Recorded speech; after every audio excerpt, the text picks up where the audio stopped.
Alright, today there is more news about the RX-78 to Perfect Grade Unleashed, and finally there is some English leaflets that I can actually read to know exactly what's going on.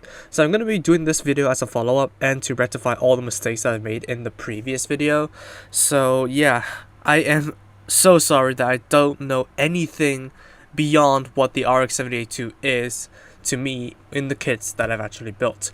So I never knew that it actually has those air indicators, which is obviously based off of the 1-to-1 Gundam, and then it is going to be reusing it in the FOO. So mainly the inspiration is from the 1-to-1 Gundam, as many of you told me.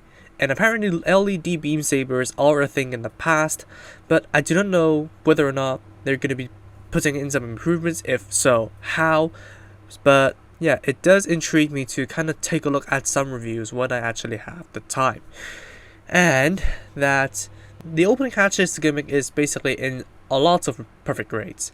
I never expected the open hatches gimmick to be actually so prominent, but with those mistakes out of the way, I apologize again, but without further ado, let's get into the follow-up of the Perfect Grade Unleashed RX-78-2.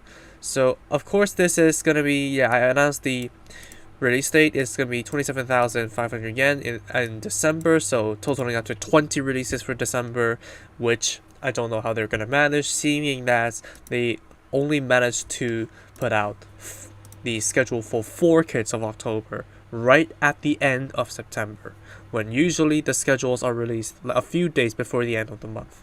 But anyways, here is a very good look at the Perfect Grade Unleashed RX-78-2. As you can see, the detail over here is immense, the color layers are very good, and there are a lot of chrome parts everywhere all over the body. And we can see that the detail is very good, and I can think that it does have some LEDs. Excuse my voice, I just woke up, so yeah, morning phlegm and all on that. These are pretty much the poses that were actually present in the posters from yesterday's video. They look awesome, let me tell you that. And of course, here we have some displays on the iconic poses, for example the leaping pose, the shooting pose, last shooting obviously.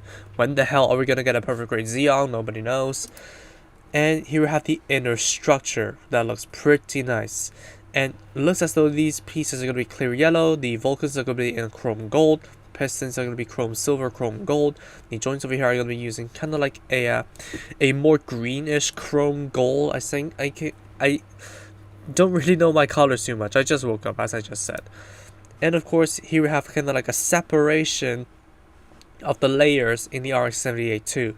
So I think the lights on the shoulders, quote unquote lights by the way, are going to be recreated using those so-called metallic stickers or something like that. I'm going to show more in the leaflets in the Instagram page that I found. Shout out to Gundam by the way. And over here we have some more illustrations on how the inner joints will be functioning. So it looks as though this thing is going to have an immense amount of articulation when compared to the old one.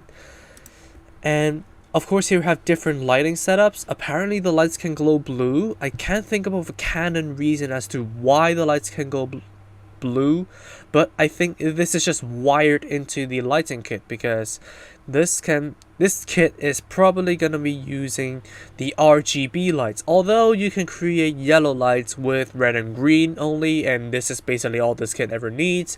But it looks as though they're going to be doing some orange over here, so maybe all 3 spectrums of light need to be taken into account and thusly wired into the lighting setup. Unfortunate for the Unicorn Gundam, am I right? But it looks as though we can have blue lights, blue vents, red eyes, oranges vents, yellow eyes and green vents, and the double yellow setup. Looking pretty nice over there. So there are more varieties of lights that you can go around and configure, which is very nice. And here are the posters that we just seen, and we went back to the loop. Okay, so going on to the leaflets over here, it did describe finally in English, finally something I could freaking read. Evolution of a simple assembly. The large insert molded frame enables maximum interlocking mechanisms and a speediest assembly when it comes to perfect grades, obviously, because I doubt I can finish this thing in an hour if I were to ever build this thing. The largest insert molded frame in Gunpla history has been adopted for this item. This enables the speediest assembly of the frame or bones throughout the entire body in PG history. As I said, countless interlocking mechanisms are also generated using this frame as a core. This results in the item having both a simple assembly and an astounding interlocking mechanisms.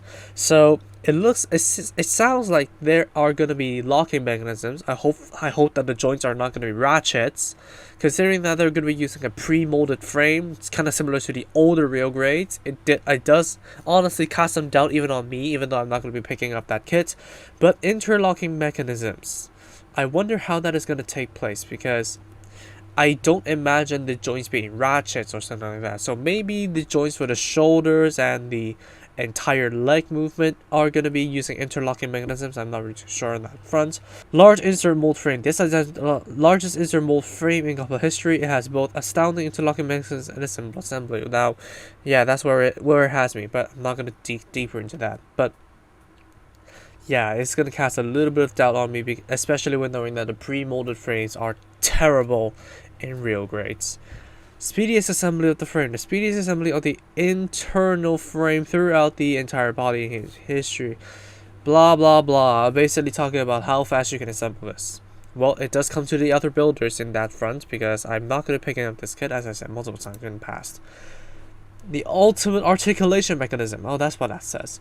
The most number of articulation points in Gunpla has been applied. The torso adopts a core fighter mechanism and incorporates a new structure created throughout a combination of multiple points of articulation. Sliding mechanisms have also been adopted in each leg joint to enable natural poses. That's nice. There are 94 points of articulation throughout the body. That's pretty nice to hear. So, despite the core fighter mechanism, the torso is going to have a considerable amount of articulation, as they're saying here. Torso articulation can be released from constraints. The torso can be displayed in naturally and dynamic poses due to the newly designed linked structure created with points of articulation. Various sections incorporate overcome restriction cause interference between parts. Okay, so there are going to be kind of like countermeasures to make sure there is the least amount of collisions when posing this kit to enable maximum amounts of articulation. That sounds pretty nice.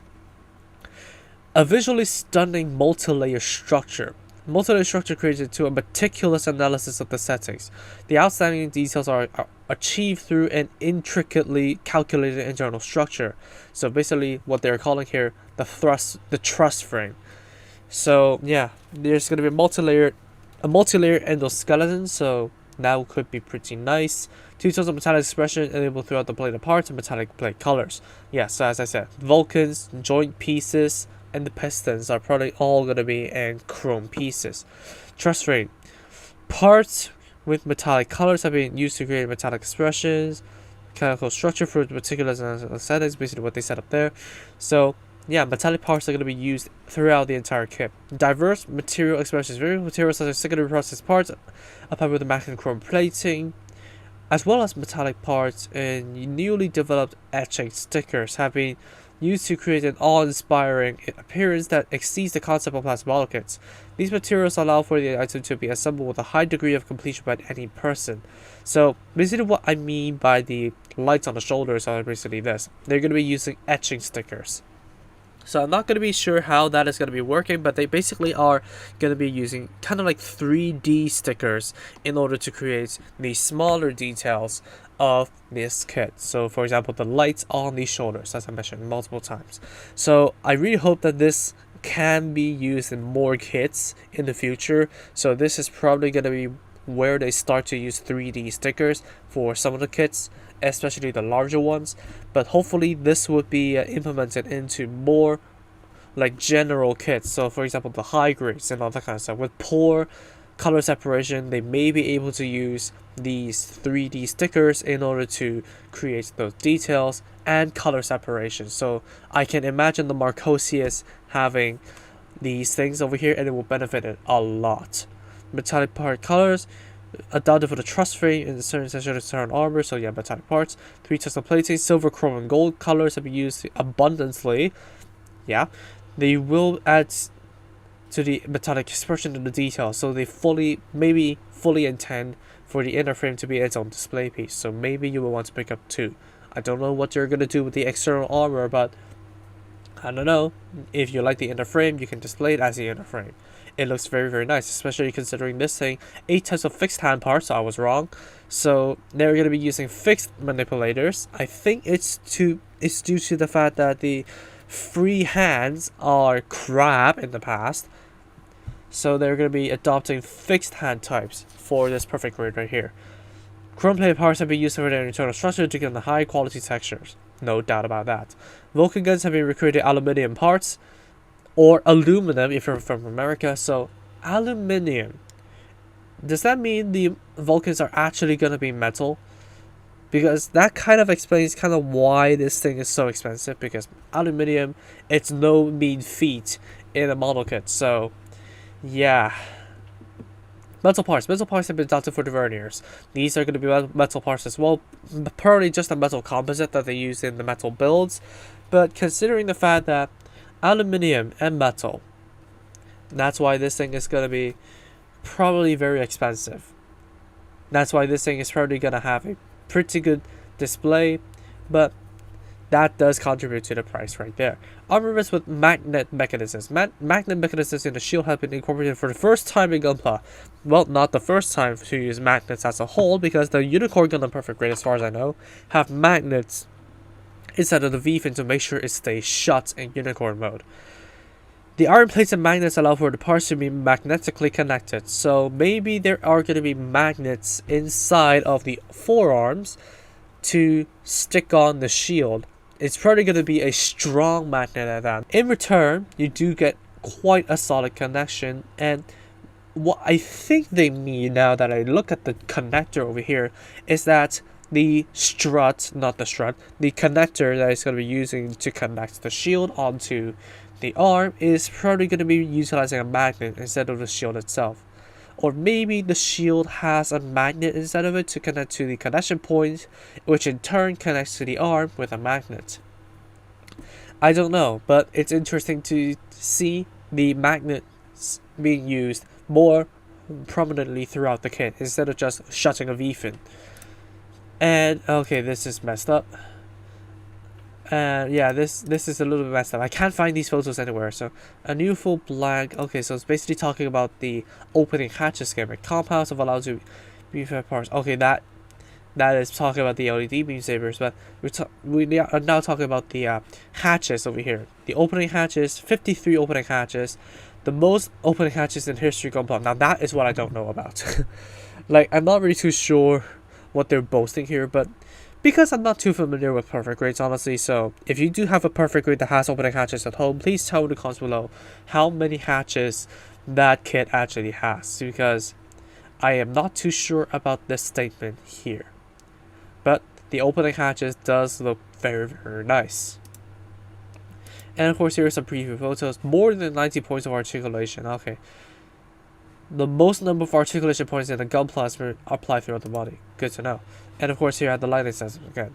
So that is going to be the follow-up video of the RX-78 to Perfect Grade Unleashed. Tell me in the comments below your opinions now that you know more about the Perfect Grade Unleashed RX-78 2, and I will see you all in the next video. Peace.